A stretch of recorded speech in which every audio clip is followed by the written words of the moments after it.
दोस्तों रात के 2 बज के, ये देखो 2 बज के पूरे 13 मिनट हो रहे हैं।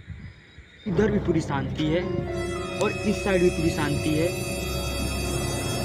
सेटिंग से मिलने आया था यहाँ पे। 11 बजे का टाइमिंग दी थी। 4 घंटा से फ़ोन लगाया जा रहा हूँ, कहाँ है कहाँ है।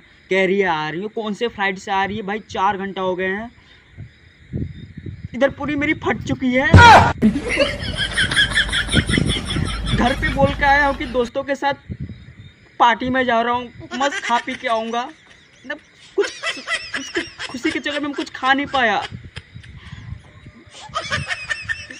घर नहीं जा सकता हूँ मैं। ये भगवान क्या जुल्म है। इधर जाता हूँ तो कुत्ते भौंकते हैं और भूत से अलग ही फटी पड़ी है मेरी। और हनुमान चालीसा भी आधा आता है मेरे को। मोबाइल में नेट नहीं है जो सुनूं हनुमान चालीसा। पता नहीं सुबह बचूंगा या नहीं।